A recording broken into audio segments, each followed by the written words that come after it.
Attention troopers, this is your Imperator N.S.N. It is my pleasure to unveil the latest innovation from DMS and what would surely be the center of naval battle tactics for years to come. This is the N.S.N Atlantic, a 158 sails long supercarrier that will dominate the battlespace with its fighter wing complement. The flight deck of an Atlantic-class Supercarrier is custom-made by DMS and can accommodate up to 30 aircraft, 10 on the flight deck itself and 20 more inside the lower hangar bay. Designed to be the focal point for N.S.N Atlantic and other ships in the same class, this flight deck has a runway that is 150 sails long and also comes with its own command and navigation tower, air traffic control tower, and 2 elevators to access the lower hangar bay. The aircraft that can be accommodated in this carrier are limited to small fighters and interceptors. Anything larger than 11 cubed will not fit to enter the hangar bay but can be parked on the runway itself. To access the hangar bay when controlling an aircraft, simply land on the flight deck, then right-click on the carrier to enter.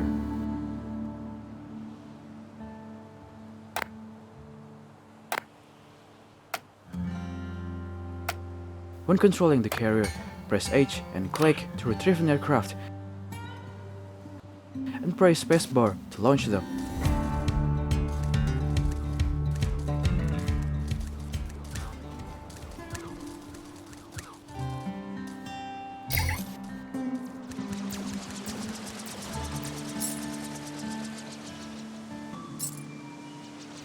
After accessing the hangar bay once, that specific aircraft will be assigned to this specific carrier, and the next time you want to access the same carrier, you only need to approach the runway and the aircraft will be automatically retrieved.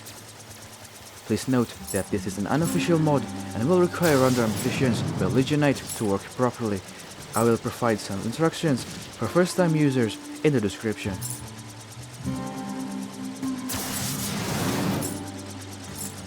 And if for some reason you don't want any fighters parked on the flight deck or simply wanted to park your own fighters, you can go to your custom blocks folder and delete these 3 files: dummy.obj, dummydubs.obj, and calldummy.obj, and then restart the game.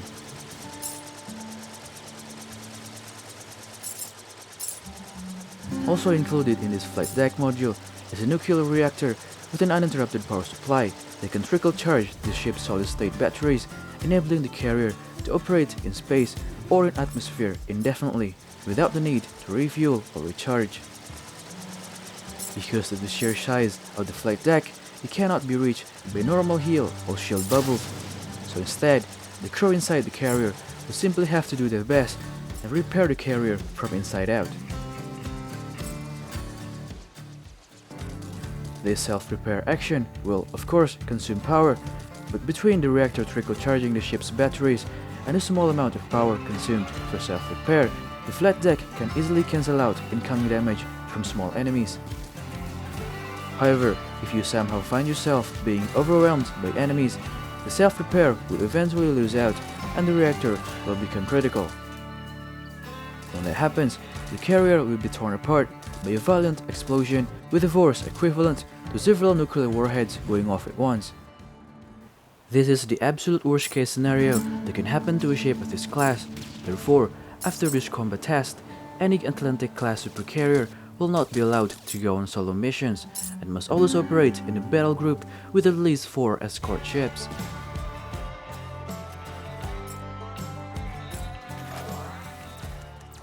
In earlier videos, I talked about creating parts for cruisers and heavy cruisers, but the more I think about it, the less sure I am about what more to add.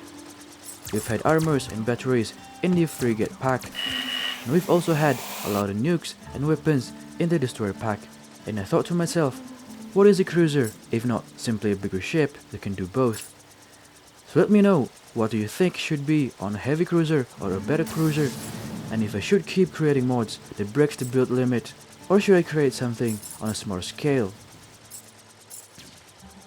In fact, let's start the 4th chapter of community research grants right now. The rules are still the same. Write down your mod ideas in the comment section, and any proposal with the most number of likes will be developed into a mod. Anything that needs a new code support will be shelved until I can secure said code support from code modders in the community. The vote will be concluded in 2 weeks, and we will see who wins Chapter 4 of DMS Community Research Grants. This is N.S.N signing off.